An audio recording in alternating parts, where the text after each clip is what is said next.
కాకినాడ జిల్లా జగ్గంపేటలో తెలుగుదేశం పార్టీ 44వ ఆవిర్భావ దినోత్సవ వేడుకలు వైభవంగా నిర్వహించబడ్డాయి.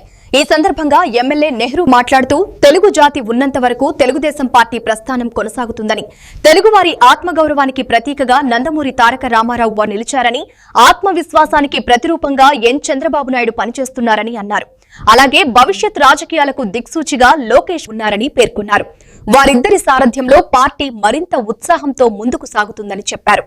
ఆవిర్భావ దినోత్సవం సందర్భంగా ఎన్టీఆర్ విగ్రహానికి పూలమాలలు వేసి నివాళులు అర్పించారు. అనంతరం పార్టీ నాయకులతో కలిసి జెండాను ఆవిష్కరించి స్వీట్లు పంపిణీ చేశారు.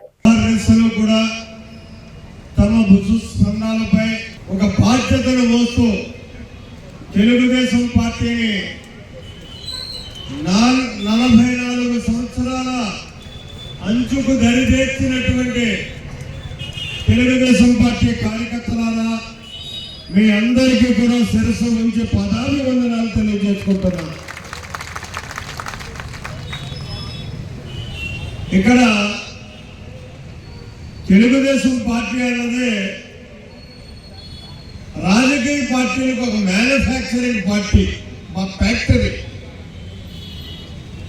ఎందుకంటే ఈ పార్టీ ఆవిర్భావం నుంచి అన్న నందమూరి తారక రామారావు గారు రాజకీయ పార్టీని పెట్టి ఆ నుండి ఉన్నటువంటి పరిస్థితుల్లో దిక్కుదోచక ప్రజలు అన్నార్తులుగా ఆక్రమణలు చేస్తూ మమ్మల్ని ఆదుకోవడానికి ఏ మహనీయుడు వస్తాడు, మా జీవితాల్లో మార్పు తెస్తాడు అని చెప్పి ఆశగా ఎదురు చూస్తున్నటువంటి పరిస్థితుల్లో నేనున్నాను అని చెప్పి తన 60వ సంవత్సరంలో అడుగెట్టాడు, రాజకీయ రంగ ప్రవేశం చేశాడు అన్న నందమూరి తారక రామారావు గారు. అప్పటికే ఆయన ప్రజల్లో ఒక సినీ నటుడిగా, దైవాంశ సంభూతుడిగా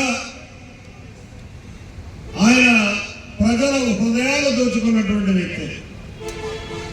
అయితే అది సరిపోదు రాజకీయాలలో రాణించడానికి.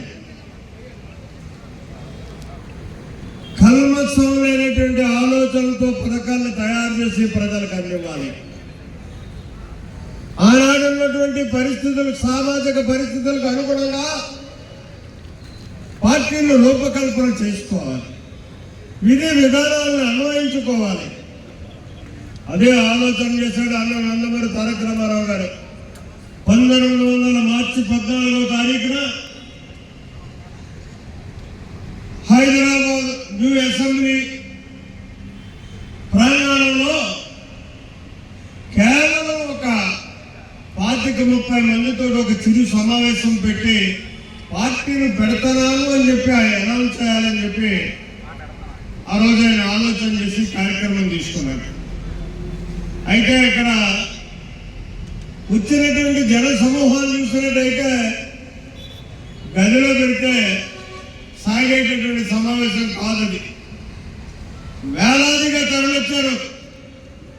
ఆ రోజు ఆ అసెంబ్లీ సమావేశంలో ఉన్నటువంటి ఏదైతే పార్క్ ఉందో అది సుమారు 2 ఎకరాల పార్క్.